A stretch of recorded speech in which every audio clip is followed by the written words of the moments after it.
La communauté internationale a bien sûr réagi à cette offensive. Les appels au cessez-le-feu se multiplient, notamment par la voix de l'Union européenne. Le pape a également dénoncé le refus du dialogue. Il regrette que la haine et la guerre fassent de nouvelles victimes. Quant au Conseil de sécurité de l'ONU, il n'a pas réussi à se mettre d'accord sur une déclaration. Thomas de Bergeg. 4 heures de discussion pour une simple convergence de vues au Conseil de sécurité. Les membres sont d'accord qu'il faut arrêter les combats, mais aucun texte ne l'ordonne. Les États-Unis ont fait blocage. Il y a des membres du Conseil de sécurité qui essayent de protéger leurs propres intérêts politiques. C'est une honte et des gens continuent à mourir. Les Américains soutiennent Israël depuis le début des opérations. Leur seule exigence, un cessez-le-feu durable et rapide. La charte de cette organisation respecte le droit de chaque État membre d'exercer son droit à l'autodéfense. Et le droit d'Israël à l'autodéfense est non négociable.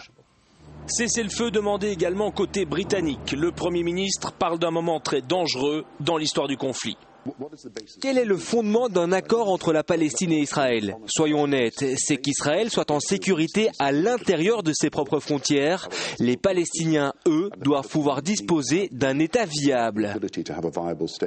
Pour le pape Benoît XVI, il s'agit bien d'une guerre. Elle n'est pas une solution. C'est ce qu'il estimait ce matin, lors de la prière de l'Angélus. Le refus de dialoguer mène à une situation de souffrance indescriptible pour les populations, une fois de plus victimes de la haine et de la guerre.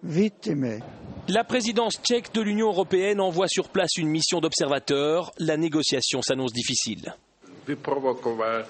D'une part, on a le Hamas qui a provoqué le conflit en lançant des missiles en Israël.